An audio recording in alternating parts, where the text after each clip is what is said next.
नमस्कार, मी भाग्यश्री फाटक.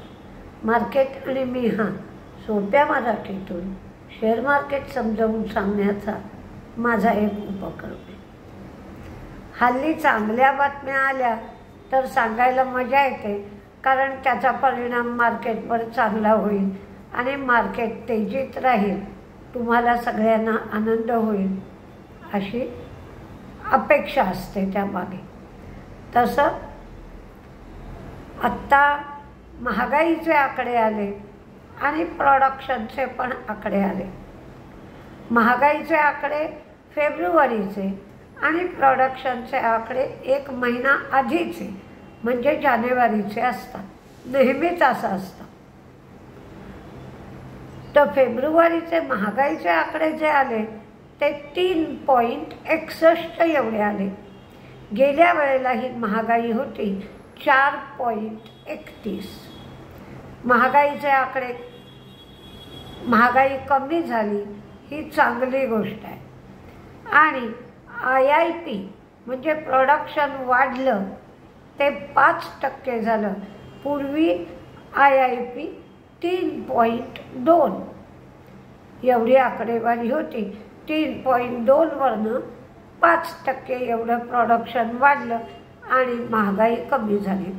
त्यामुळे दोन्हीही दृष्टीने हा डेटा चांगला आहे. त्यामुळे उद्या दुसरी कुठलीही जर खराब बातमी आली नाही तर मार्केट तेजीत राहू शकेल. केन्स टेक्नॉलॉजीचे MD रमेश पुन्हीकन्नन यांना सेबीने इन्सायडर ट्रेडिंगच्या संबंधात कारणे दाखवा नोटीस दिली. पण आज आश्चर्यकारक, ही तर बातमी सकाळी सांगितलीच होती. आश्चर्यकारक म्हणजे शेअर जवळजवळ 400 रुपये पडला आणि तेवढा कव्हर होऊन 80 रुपये तेजीत होतात. त्यामुळे कधीकधी असंही होतं, बातमी खराब म्हणून शेअर पडला पण तेवढाच कव्हर झाला म्हणजे त्या शेअरमध्ये खरेदी करण्याची लोकांची ओढ जास्त होती असं दिसलं. टाटा मोटर्समध्येही आज बऱ्यापैकी तेजी होती. टाटा मोटर्सच्या JLRची विक्री चीन आणि अमेरिका इथे या विक्रीमध्ये सुधारणा दिसते आणि त्याचप्रमाणे कंपनीवरचा कर्जाचा बोजा कमी होतोय असं व्यवस्थापनाने सांगितलं. ग्लेनमार्कने SGLT2 इनहिबिटर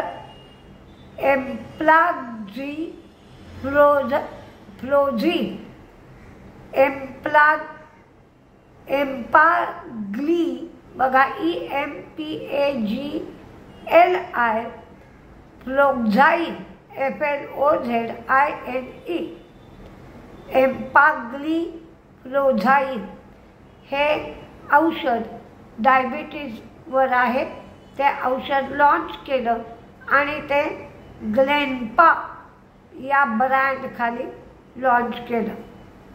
ओला इलेक्ट्रिकने नेटवर्क ट्रान्सफॉर्मेशन आणि OPEC रिडक्शन प्रोग्राम पूर्ण केला. यामुळे 90 कोटी प्रत्येक महिन्याला उत्पादन खर्चात बचत होईल असं व्यवस्थापनाने सांगितलं. त्याचप्रमाणे दैनंदिन व्हेइकल रजिस्ट्रेशनमध्ये 800 युनिटची वाढ होत आहे. रेलटेलनी 1 रुपया प्रत्येक शेअरला डिव्हिडंड दिला तर पॉवर फायनान्स कॉर्पोरेशननी 3 रुपये 50 पैसे एवढा डिव्हिडंड दिला. तामिळनाडू राज्य सरकारने 160 रुपये प्रत्येक टनाला चुनखडीचा साठी मिनरल टॅक्समध्ये वाढ केली. यामुळे सिमेंटच्या किमती 16 रुपये प्रत्येक बॅगच्या मागे वाढतील. म्हणून दालमिया भारत आणि रामको सिमेंट हे दोन्ही शेअर आज मंदीत होते. स्टारलिंक यांनी आता बहुतेक सिक्युरिटी नॉर्म्सचं पालन केलं आहे. सरकार त्यांना लवकरच लेटर ऑफ इंटेंट देईल. स्टारलिंकने भारतात ग्राउंड स्टेशन बनवण्याची तयारी सुद्धा केली आहे. स्टारलिंकने रिलायन्स जिओ आणि भारती एअरटेल बरोबर करार केला आहे. पण स्पेक्ट्रम मिळण्यासाठी मात्र स्टारलिंकला वाट पाहावी लागेल. TCSने कूप या डेन्मार्कमधील कंपनीबरोबर करार केला.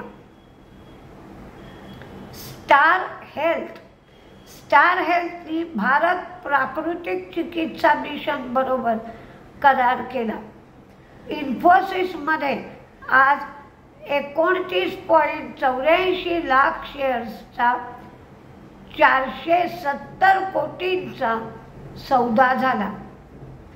इंडिगोनी IFSC मध्ये 394 कोटी रुपये गुंतवणूक करायला परवानगी दिली.